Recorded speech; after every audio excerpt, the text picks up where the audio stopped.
Hola, hola, bienvenidos a este 3x7. Hoy es 1 de junio. Vamos a analizar la semana que acaba de pasar en la política de nuestro país, analizar y tratar de descifrar qué es lo que se cuece detrás de las decisiones y detrás de lo que ha sucedido. Antes de que hablen Carlos Paredes y Enrique Chávez, podemos decir que ha habido una encuesta del IEP sobre quiénes podrían ser los candidatos y quiénes serían los punteros, ¿no?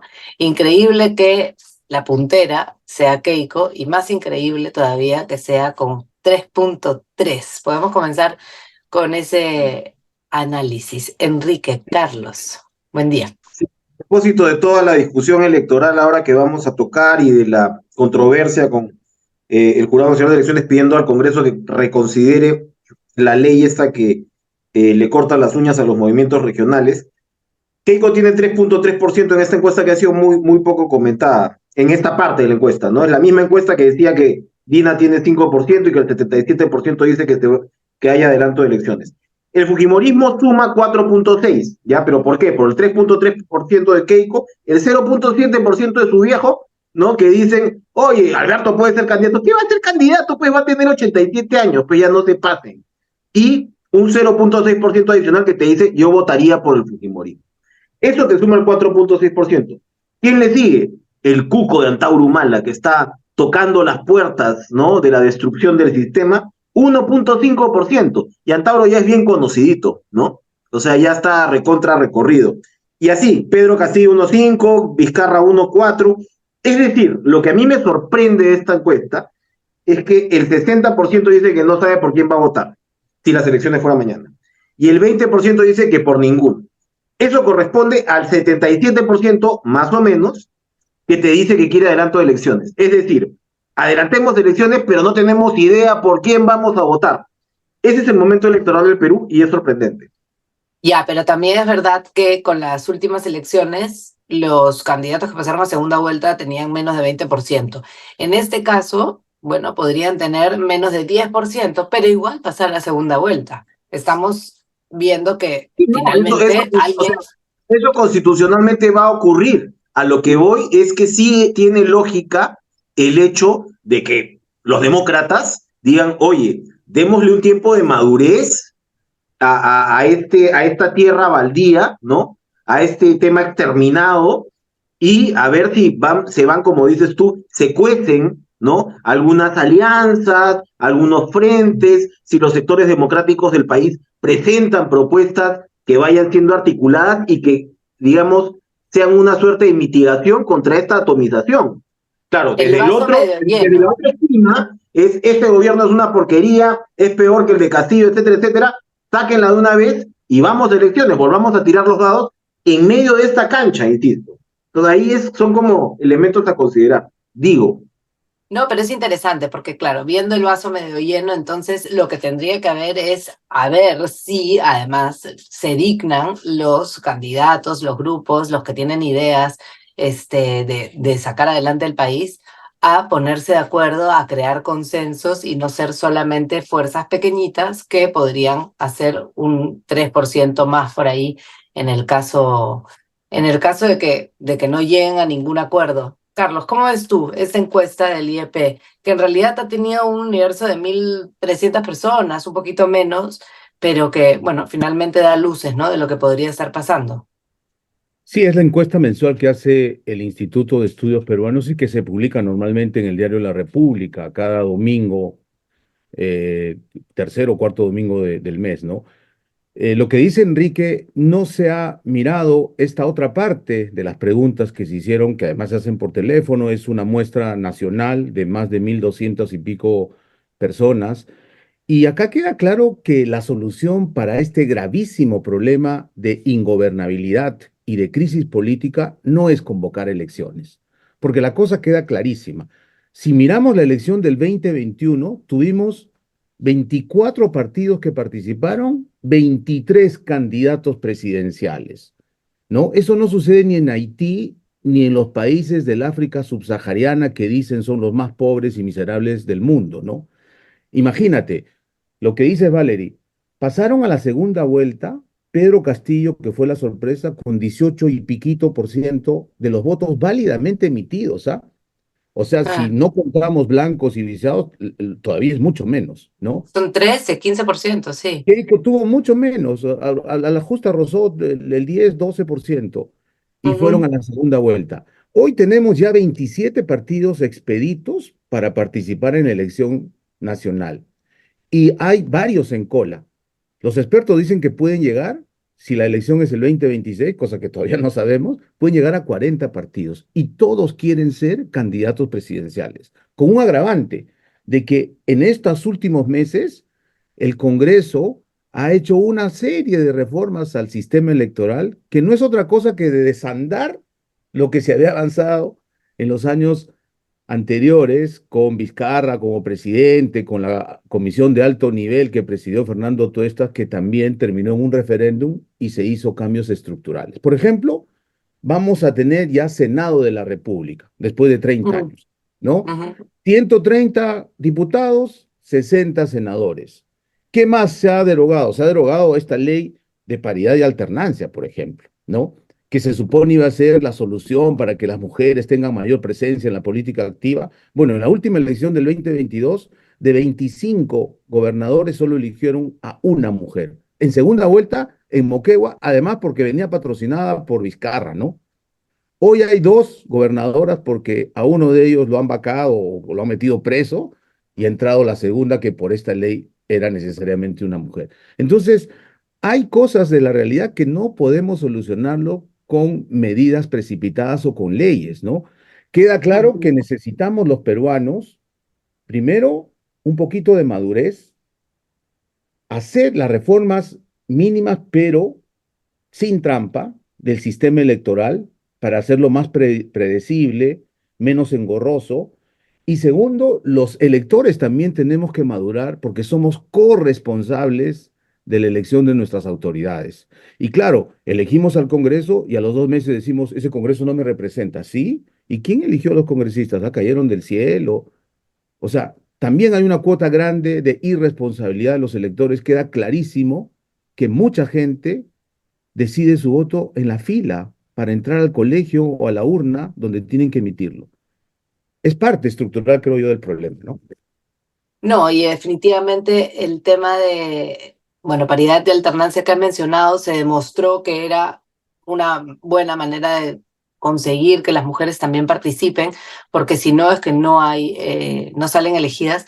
Y en el caso también de las campañas de los políticos en general, mientras más dinero tienen y se sabe Dios de dónde sale ese dinero, finalmente llegan a más personas que los conocen, ¿no? Los que hacen las campañas más austeras y más honestas, pues no los conocen ni los escucha nadie, ¿no? Entonces todo eso también tendría que cambiar.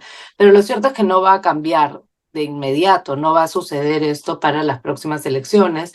Vamos a seguir teniendo, además, estos candidatos, tanto a las municipales, al Senado, que son los mismos que están ahora en el Congreso, que han llegado con todas estas mañas que estamos mencionando y que finalmente van a estar presentes seguramente en esas elecciones, o sea, siendo elegidos, y que, a lo que se han dedicado todo este tiempo es saber cómo mantener su propia participación en la política, ¿no? No solamente con el hecho de que puedan ser senadores, sino también con lo que ocurre ahora en las regionales y con esto de que se estén eliminando los movimientos de las regiones, ¿no? Al final de cuentas, los congresistas lo que están haciendo es asegurarse unos años más y ya sabemos qué calidad de congresistas tenemos. Entonces, ¿qué hacer, ¿no? Ante eso, porque no solamente es un tema de los candidatos presidenciales, es un tema de todos estos movimientos que se están dando en la parte, digamos, en el segundo nivel, ¿no? En las próximas elecciones. Enrique, ¿tú cómo ves esta situación? Es una discusión de teoría y práctica, porque en realidad la Ujú, teoría lo que nos dice es que sí, pues deberíamos tener menos partidos, deberíamos tener partidos más representativos, deberíamos tener partidos que en su sentido clásico absorben los intereses de la ciudadanía y los representan y se dan estos debates. O sea, en todos lados, digamos, de democracias más desarrolladas, estos partidos son históricamente dinámicos, van cambiando, ¿verdad? Eso no quiere decir que tengas que hacer 10 partidos por cada elección. Entonces, la teoría te dice que sí, pues, o sea, los movimientos regionales, ¿qué es lo que te han traído? Bueno, ¿cuántos gobernadores regionales hemos tenido presos? Etcétera, etcétera. De hecho, muchos dirían que la política nacional ahora se ha regionalizado, ¿no?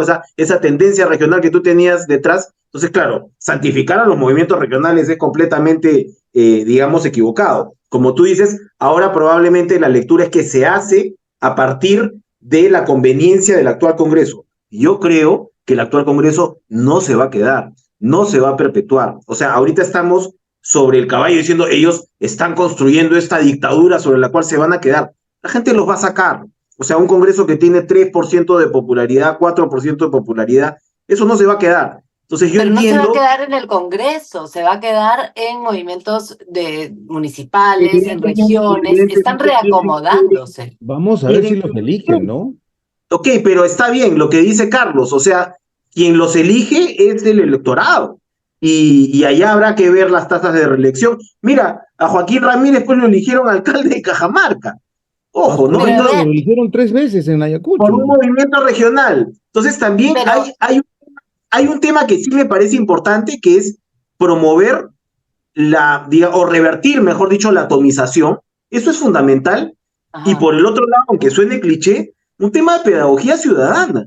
O sea, si estás votando por delincuentes, ¿qué vas a esperar? Que se milagrosamente tengan otro. Entonces ahí yo creo que es eso, ¿no? Es una discusión de teoría y práctica en la cual tampoco hay que atrincherarse como tal, porque yo creo que el Congreso que está ahorita definitivamente no lo vas a ver en la próxima. Si estos congresistas van a reproducirse como el señor Darwin Espinosa, ¿no? Esperamos que el señor Darwin Espinosa sea gobernador de Ancash, bueno, vamos fritos, ¿no? En ese caso. Pero yo lo que voy, el comentario anterior era, finalmente van a tener más dinero, más posibilidades de llegar, más visibilidad, que es lo que finalmente los hace ser elegidos. No sé si la cuota de reelección vaya a ser más alta que en otras épocas, pero que ellos han tenido ya la posibilidad de hacerse conocidos. Acá en este país yo lo he escuchado muchas veces. No importa que hablen mal o bien, ¿no? La cosa es que hablen de ti. Y finalmente para las elecciones eso funciona. Mira, los movimientos regionales son tan importantes ahora que el actual partido de gobierno es Perú Libre, un movimiento que nació en Huancayo regional y después dio el salto a nivel nacional.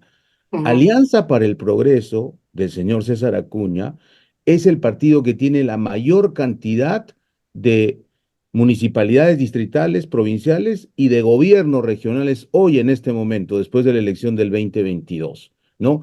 Ahora, pero la solución es ir a elecciones de inmediato. Esta encuesta que hemos comentado dice que el 60% de los peruanos no sabe por quién votar. El 20% no votaría por ninguno de los que les han presentado como precandidatos. O sea, el 80% o no sabe o no va a votar definitivamente por los que están en la lista. Y a su vez, el 77% pide que haya elecciones. O sea, esa contradicción, creo yo, que es el meollo de nuestro problema como país, como ciudadanía, ¿no? Y ahí hay que repetir otra vez, hay que hacer pedagogía ciudadana, electoral.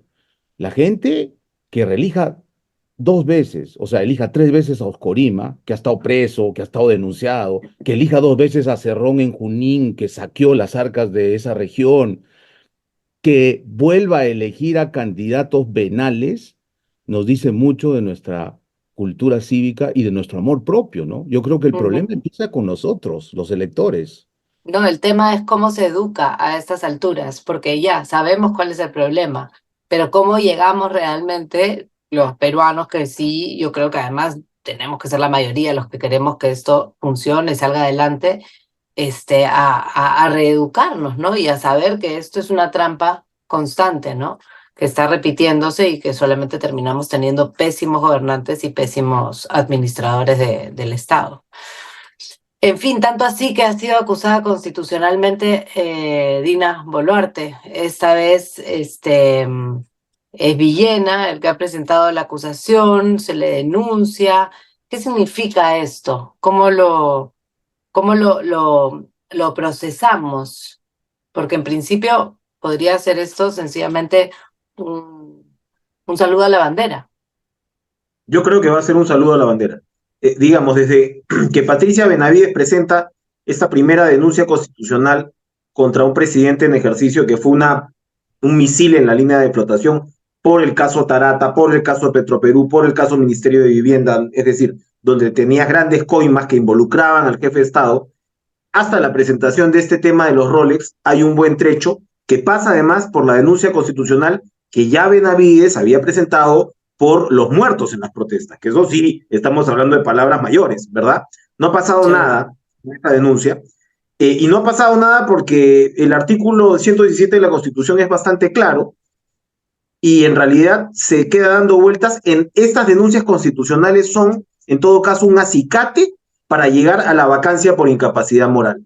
Es decir, cuando el Congreso quiera activar esa figura, es que va a tener, digamos, esto como instrumento. ¿El Congreso quiere activar esa figura? Claramente no. Y hay solamente un tema que me interesaría destacar de la acusación fiscal, que es interesante, o sea, tiene, digamos, el desarrollo del caso, pero a ver, el tema es, a la señora le dieron los relojes para coimearla, los relojes son una coima, por la cual ella le suelta más recursos a Oscorima. La línea de tiempo que te presenta la propia fiscalía te indica que le soltaron bastante plata antes de que le comiencen a dar los relojes. Ahora la fiscalía cambia, hay un twist, ¿no? En su razonamiento y dice, en realidad, los relojes han sido una coima como resultado de esa plata y como recompensa de la plata que venía. Es decir, los relojes Un están agradecimiento. a la mitad de la línea de tiempo, ¿no? Y claro, además el MEF te dice que Ayacucho no ha recibido más plata que otros gobiernos regionales. O sea, más plata adicional, ¿no? Más modificación del presupuesto de apertura. Que Ayacucho está más o menos a la mitad de la tabla.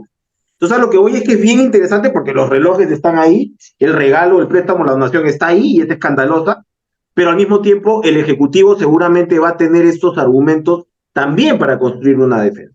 Y ahí habrá que ver si ajustan a Oscorima, porque como Oscorima ha dicho que se va, ¿no?, a marchar contra Boluarte, no vaya a ser que lo conviertan en colaborador eficaz también, ¿no? A lo que voy es que es todavía una historia que tiene tiempo todavía para hablar de relojes, ¿no? Tiene bastante tiempo, me parece, por delante, ¿no? Hablábamos de las provocaciones del Ejecutivo, ¿no? También sobre lo que finalmente está haciendo una reacción desde la Fiscalía de la Nación. ¿Por qué cae esta acusación en este momento? ¿Por qué abundar ya en las investigaciones y por qué hacerlo de esta manera? Yo creo que varios ministros de Estado, en lugar de trabajar solucionando los problemas de los peruanos, es decir, hacer políticas públicas, se han convertido para todo efecto práctico en abogados de oficio de la presidenta, ¿no? Primero han alegado de que porque es mujer la están satanizando, después han dicho que es un acoso político constante, después han dicho que se está instrumentalizando el Ministerio Público para complotar contra el gobierno. Lo cierto es que Adrián Sen, el premier, provocó al fiscal de la Nación y dijo que cómo era posible que pida ampliación, que de inmediato, si es que encontró indicios razonables o pruebas, que denuncie, sino que archive. Bueno, parece que escuchó el reclamo Villena y de inmediato ha presentado una acusación por un solo delito, que es cohecho pasivo impropio, es decir, soborno, ¿no? Y lo que dice Enrique, en la línea de tiempo, la fiscalía sostiene que Oscorima le entregó 3 relojes Rolex avaluados en $64,682, los tres.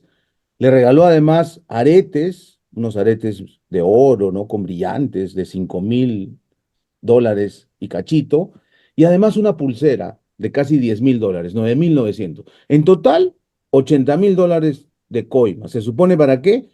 Para entregarle a cambio más presupuesto. Y lo que ha contado la fiscalía es que se le entregó 194 millones de soles producto de esos regalos, de esas coimas, ¿no?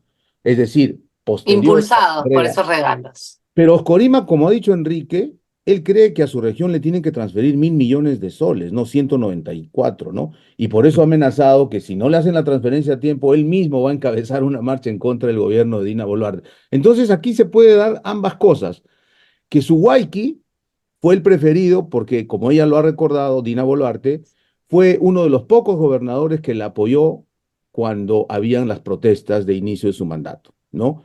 Ahí se Ujú. ganó la gracia presidencial y empezaron a darle más dinero, incluso convirtiendo al gobierno regional como órgano ejecutor, por ejemplo, para la remodelación de la Universidad San Cristóbal de Huamanga, ¿no?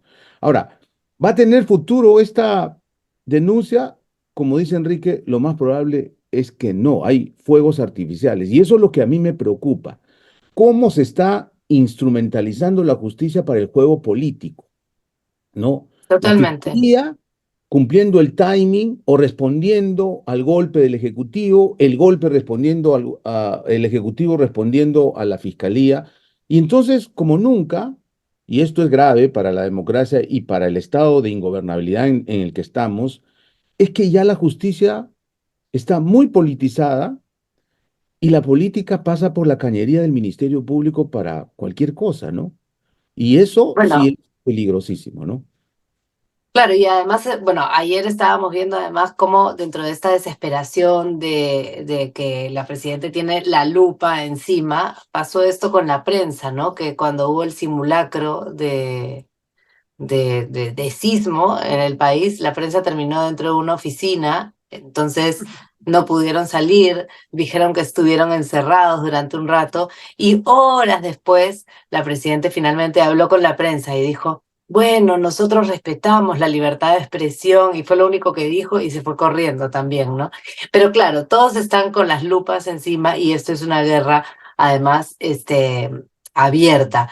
Ahora, lo que decíamos de la judicialización de la política, finalmente también pasa por lo que está sucediendo en el Ministerio Público, ¿no? Ahora con los fiscales supremos que finalmente tienen que elegir al nuevo fiscal de la nación. Eso va a ocurrir en las próximas horas, ¿no? Lo veíamos en la previa, pero ahora solamente 3 votan de 7, de 5.